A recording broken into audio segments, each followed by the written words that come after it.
यहाँ पे आए हुए सभी मंत्रीगण और सभी मेरे एमएलए भाई बहन, आप सब लोगों को मेरा नमस्कार, सबको सत श्री अकाल। सबसे पहले दिल्ली में आप लोगों का स्वागत है और मैं जानता हूँ आप सब लोग लंच का इंतज़ार कर रहे हैं। मैं ज़्यादा नहीं बोलूँगा, बस 2-3 मिनट में अपनी बात ख़त्म करूँगा। हमारी सरकार को बने लगभग 4 साल हो गए, 10 महीने बचे हैं चुनाव के। चुनाव के आखिरी साल में ऐसा बहुत कम होता है और ऐसी बहुत कम सरकारें होती हैं कि आखिरी साल में लोग उस सरकार की तारीफ कर रहे हों। 4 साल के बाद कहते हैं एंटी इनकम्बेंसी बहुत हो गई, एंटी इनकम्बेंसी बहुत हो गई। लेकिन पंजाब के अंदर मेरे पास रोज सर्वे आते हैं, पंजाब के हर हलके के, हर इलाके के। आप किसी पिंड में चले जाओ, किसी मोहल्ले में चले जाओ, आज पंजाब के अंदर एंटी इनकम्बेंसी नहीं है, प्रो इनकम्बेंसी है कि सरकार बहुत अच्छा काम कर रही है कि नहीं कर रही है। लोग खुल के तारीफ कर रहे हैं, दिल से तारीफ कर रहे हैं पंजाब सरकार की। और जिस तरह के अभी काम चल रहे हैं, मेरे पास रोज सड़कों की फोटो आती है, जो सड़कें बन रही है। 40,000 किलोमीटर की, 44,000 किलोमीटर की सड़कें बन रही हैं। 9,000 किलोमीटर बन चुकी हैं। जून के अंत तक काफी बन जाएंगी, 1 महीने के बाद सारी और बन जाएंगी। ऐसी सड़कें आज तक पंजाब में कभी नहीं बनी थी। शहरों के अंदर, गली गली के अंदर सड़कें, गलियां बन रही हैं, सड़कें बन रही हैं। अभी परसों, शायद कल या परसों, आपने 250 मैदान खेल के, कल 250 खेल के मैदान, इतने शानदार मैदान गांव-गांव के अंदर, पिंडों के अंदर। पंजाब ने देश के सबसे अच्छे खिलाड़ी पैदा किए और वो खिलाड़ी तब निकले जब सरकारें उनकी कोई मदद नहीं करती थी।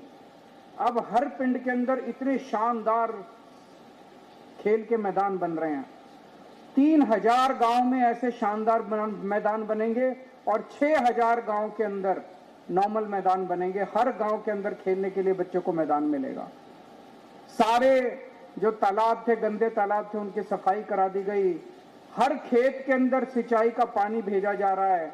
किसानों को दोपहर के अंदर बिजली मिलनी चालू हो गई अपनी खेती की, जब रात को 3-3 बजे उठ के उनको अपनी सिंचाई करनी पड़ती थी। बिजली मुफ्त हो गई। 10 लाख रुपए का इंश्योरेंस हो गया। 1,000 रुपए महिलाओं के अकाउंट में जाने शुरू हो जाएंगे अभी थोड़े दिन के बाद। इतने सारे काम मेरे को तो याद भी नहीं, इतने काम आज तक। पिछली सरकारें जब भी उनसे बात करो वो कहती थी खजाना खाली है, खजाना खाली है, पैसे नहीं है। हमने कभी नहीं कहा खजाना खाली है, क्योंकि ईमानदार सरकार है, ईमानदारी से काम कर रहे हैं। पूरे देश के अंदर आज एक बड़ा संकट छाया हुआ है। भारतीय जनता पार्टी ने जिस तरह से जनतंत्र को हाईजैक कर लिया है, हत्या कर दी है जनतंत्र की। कहीं पूरे देश में कोई पार्टी जीत के आ जाए, इनको कोई फर्क नहीं पड़ता। उसके बाद ईडी से, सीबीआई से, पैसे से एमएलए तोड़ लेते हैं, पार्टियां तोड़ लेते हैं, सरकारें गिरा देते हैं, जेल भेज देते हैं, हर किस्म की वोट काट देते हैं, वोट ऐड करा देते हैं। कल बंगाल का जो चुनाव, वो चुनाव थोड़ी था। पिछले 3-4 महीने से हम देख रहे हैं क्या तांडव चल रहा है बंगाल के अंदर। उसी तरह से उन्होंने बिहार के अंदर किया, उसी तरह से उन्होंने महाराष्ट्र के अंदर किया, उसी तरह से मेरी अपनी विधानसभा, दिल्ली विधानसभा जहां पे हम बैठे हैं अभी, जब मैं जेल गया उसके पहले इस विधानसभा में 1,48,000 वोट थे। जब मैं लौट के आया उसमें 1,06,000 वोट बचे थे। 42,000 वोट इन्होंने 6 महीने के अंदर कटवा दिया। मैं पिछली बार 30,000 वोट से जीता था, 42,000 वोट कटवा दिए, मैं 3,000 वोट से हार गया। जीत कैसे सकते हो जब आप सारे वोट कटवा दोगे, उसके बाद तो कुछ भी नहीं बचेगा। पूरे देश के अंदर यही तांडव चल रहा है। आज जनतंत्र के ऊपर संकट है। जो हमारे शहीदों ने अपनी जान कुर्बान करके, भगत सिंह ने, सुभाष चंद्र बोस ने, जो हमारे देश के स्वतंत्रता सेनानियों ने अपनी जान कुर्बान करके शहीद हमें आजादी दिलाई थी, आज उस आजादी के ऊपर संकट आया हुआ है। लेकिन 2014 याद करो, 2014 में मोदी जी की आंधी आई थी। मई 2014 में जब मोदी जी की सरकार बनी थी तो आंधी चल रही थी। उसके बाद जितने चुनाव हुए, मई के अंदर देश का चुनाव हुआ, उसके बाद हरियाणा का चुनाव हुआ, जीत गए ये लोग, महाराष्ट्र का चुनाव हुआ, जीत गए लोग, झारखंड का चुनाव हुआ, जीत गए लोग। जहां चुनाव हुए ये लोग जीतते चले गए, जीतते चले गए, जीतते चले गए। फिर फरवरी 2015 आया, दिल्ली का चुनाव हुआ और दिल्ली के चुनाव में 70 में से 3 सीट आई भारतीय जनता पार्टी की। तो वो जो रामायण के अंदर एक कहानी है कि अश्वमेध का घोड़ा, भगवान राम ने अपना अश्वमेध का घोड़ा जब वापस आए, अयोध्या के राजा बने, अपना अश्वमेध का घोड़ा छोड़ा कि ये घोड़ा जहां जाएगा वो भगवान राम की जमीन हो जाएगी। और लव और कुश, उनके दोनों बच्चे, जिनका मंदिर अमृतसर में है, वहां पे जब भगवान राम का घोड़ा पहुंचा अमृतसर में, उन्होंने दोनों बच्चों ने उस घोड़े को रोक लिया और तब से कहा जाता है कि अश्वमेध का घोड़ा रोकने वाले लव और कुश थे। इसी तरह से दिल्ली वाले थे जिन्होंने अश्वमेध का घोड़ा रोका था। मोदी जी का घोड़ा चलता जा रहा था, चलता जा रहा था, चलता जा रहा था, दिल्ली वालों ने अश्वमेध का घोड़ा रोका था, आम आदमी पार्टी ने अश्वमेध का घोड़ा रोका था। आज मैं बड़ी जिम्मेदारी के साथ कह रहा हूं, अभी भी आंधी हो गई है। ये लोग सारे चुनाव, असम जीत गए, बंगाल जीत गए, बिहार जीत गए, महाराष्ट्र जीत गए, दिल्ली जीत गए, जहां देखो ये जीतते जा रहे हैं।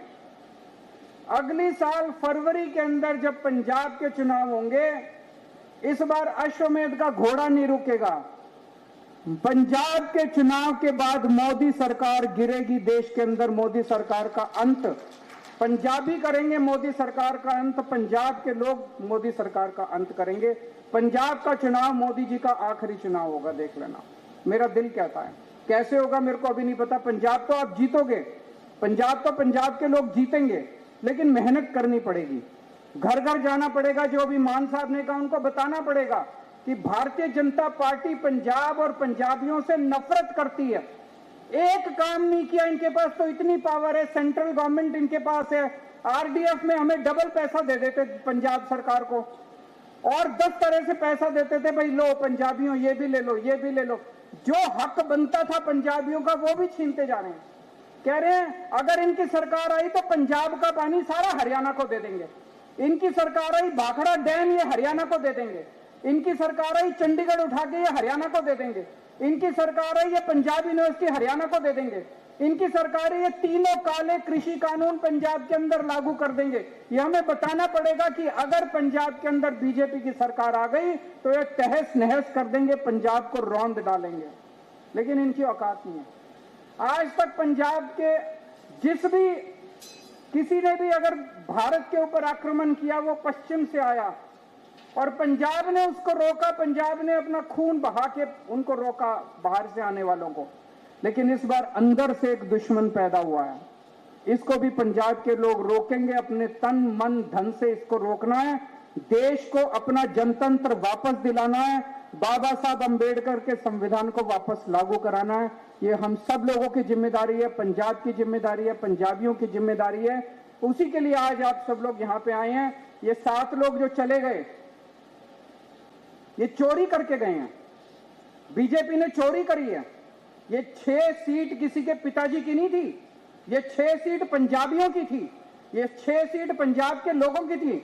पंजाब के लोगों की 6 राज्यसभा की सीट थी। अभी जैसे मान साहब ने कहा 2 एमएलए और 6 सीट, ऐसा हो ही नहीं सकता। तो पंजाब के लोगों की 6 राज्यसभा की सीट के ऊपर डाका डाला है बीजेपी ने, उसका बदला अब अगली साल फरवरी के महीने में लेना। बहुत बहुत शुक्रिया।